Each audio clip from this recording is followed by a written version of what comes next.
Monsieur le député Cavard, Monsieur le représentant du président du Conseil régional,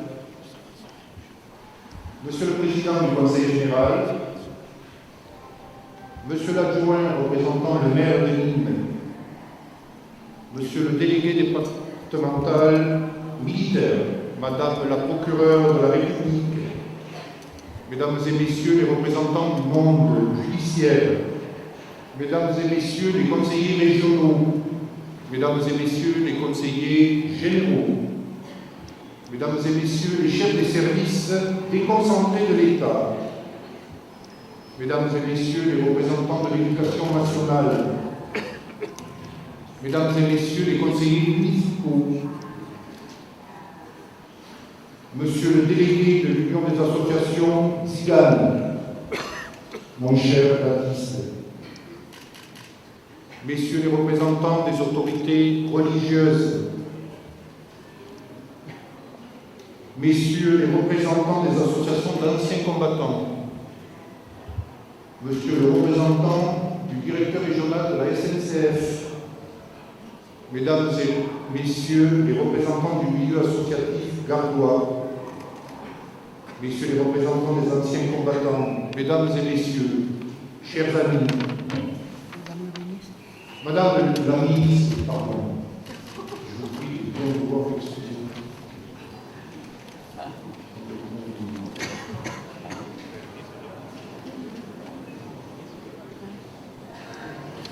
Monsieur le président de la communauté d'agglomération, j'espère n'avoir oublié personne, sinon je vous prie de bien vouloir m'en excuser. Votre présence aussi nombreuse ce soir est le témoignage de la considération que vous portez à la commémoration de la libération des camps de concentration et d'extermination. Et je vous en remercie au nom du collectif Histoire et Mémoire, ainsi que des amis de la Fondation pour la mémoire de la déportation. Je dois excuser les parlementaires absents ce soir, retenus par leurs fonctions à l'Assemblée. Mesdames et Messieurs, il y a 70 ans, très exactement, le 27 janvier 1945, les soldats de l'armée rouge pénétraient dans l'immense complexe concentrationnaire d'Auschwitz-Birkenau et découvraient la réalité de ce qu'avait été la plus monstrueuse entreprise d'extermination de toute l'histoire humaine. Ce jour-là, le monde frappé de stupeur prenait conscience que durant 4 années d'acharnement, des hommes prétendus civilisés avaient tenté de réduire à néant d'autres hommes et à travers eux des peuples et leur culture. Pendant ce temps, pour plusieurs milliers de détenus forcés d'entreprendre les marches de la mort, la guerre n'est pas terminée.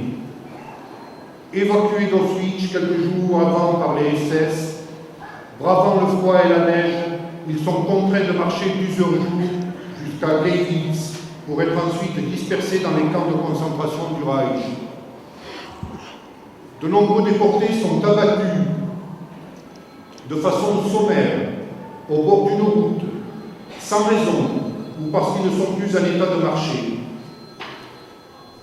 Les autres sont chargés dans des trains et transportés à Buchenwald, Sachsenhausen, Grossrosen, Mauthausen, Dachau, Bergen-Belsen.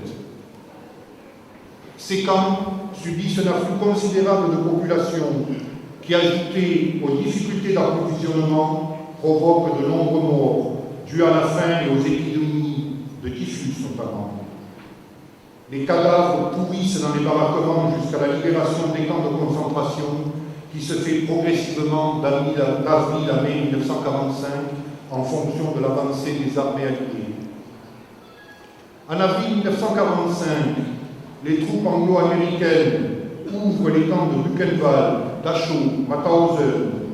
Ils se trouvent face à un monde dont l'horreur dépasse tout ce qu'ils avaient imaginé.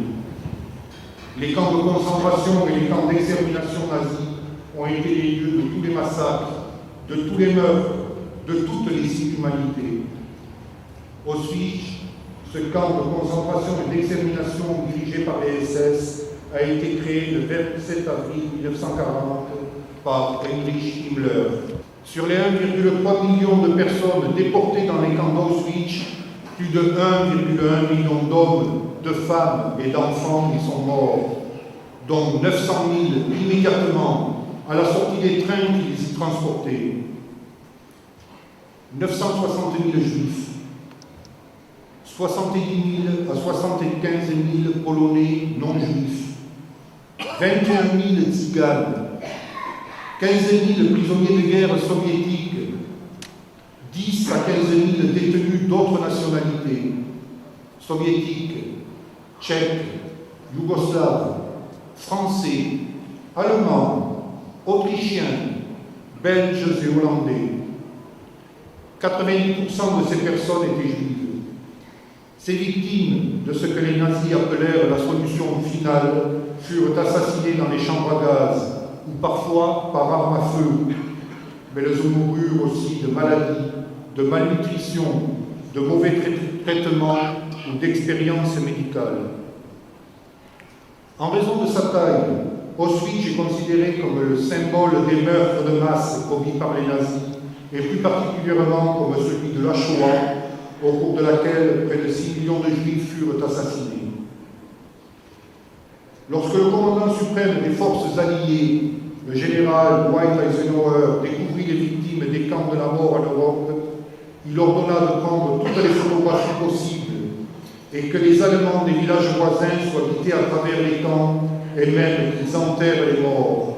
Il le fit parce que, comme il le dit lui-même à ce sujet, que tout soit enregistré, obtenez les films, trouvez les témoins, parce qu'au cours de l'histoire, il se trouvera un enfant de salaud qui se lèvera et proclamera que cela n'a jamais existé. Depuis ce jour-là, quelque chose nous incombe. Ces innombrables morts, ces massacrés, ces torturés, ces piétinés, ces offensés sont notre affaire à tous. Vladimir Yankelevitch disait, en évoquant les jours de la colère, de la calamité et de la tribulation, nous protestons contre l'œuvre exterminatrice et contre l'oubli qui compléterait, scellerait cette œuvre à jamais. Nous protestons contre le lac obscur qui engloutit tant de vies précieuses, mais on n'est pas quitte envers ces vies précieuses, ces résistants, ces massacrés, parce que l'on a célébré une fois l'an la journée de la déportation, prononcé un discours ou fleuri un monument. Le temps n'est pas loin où disparaîtront les derniers témoins de ce que fut l'extermination de 6 millions de juifs et 220 000 tziganes, de ces déportés politiques, résistants, qui croyaient en un monde meilleur en Europe.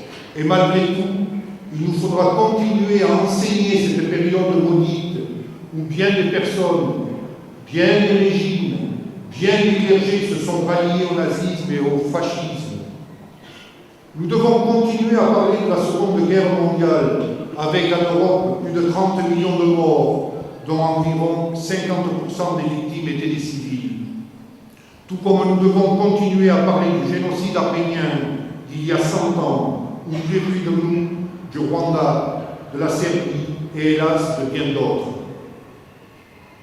Les lieux comme cette gare, emblématique de la déportation des enfants juifs et plus généralement de la Seconde Guerre mondiale et de la Shoah, prendront alors le relais de la parole des déportés et témoigneront à leur tour de la réalité de l'inhumanité de ce trou béant qu'est Auschwitz.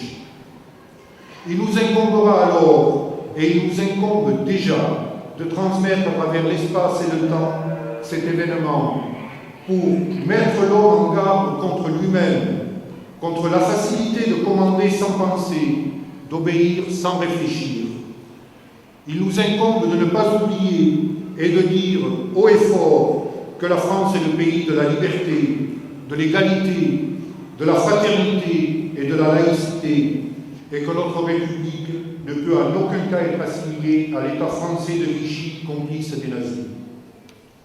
Les événements de ces derniers temps nous ont rappelé que nous devons rester vigilants, même si nous avons été nombreux à clamer que nous étions charlis, flics, juifs, musulmans. C'est en ce sens que dans le Gard, nos associations, ainsi que les élus des partis républicains et les représentants de l'État, se sont depuis de nombreuses années mobilisés pour que ces vents de folie meurtrière ne soufflent pas à nouveau.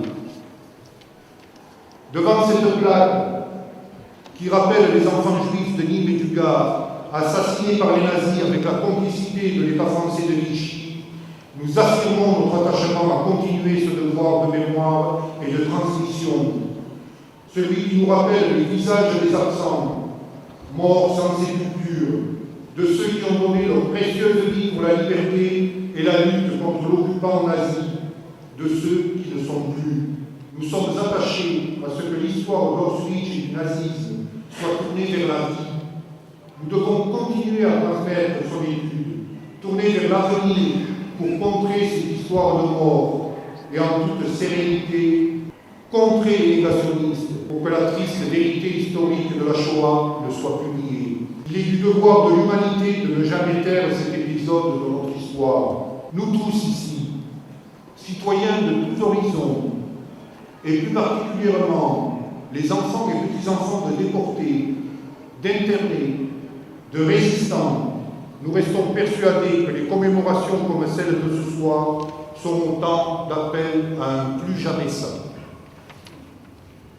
Je voudrais terminer mon propos par la lecture d'un texte extrait de Si c'est un homme de Primo Levi. Vous qui vivez en toute quiétude, bien au chaud dans vos maisons, vous qui trouvez le soir, en rentrant, la table mise et des visages amis, considérez, si c'est un homme, que celui qui peine dans la boue, qui ne connaît pas de repos, qui se bat pour un quignon de pain, qui meurt pour un oui, pour un non. Considérez, si c'est une femme, que celle qui a perdu son nom et ses cheveux, et jusqu'à la force de se souvenir, les yeux vides et le sein froid comme une grenouille à l'hiver. N'oubliez pas que cela fut. Non, ne l'oubliez pas. Gravez ces mots dans votre cœur. Pensez-y chez vous, dans la rue, en vous couchant, en vous levant. Répétez-les à vos enfants, ou que votre maison s'écroule, que la maladie vous accable, que vos enfants se détournent de vous. Au nom du collectif Histoire et Mémoire, je vous remercie.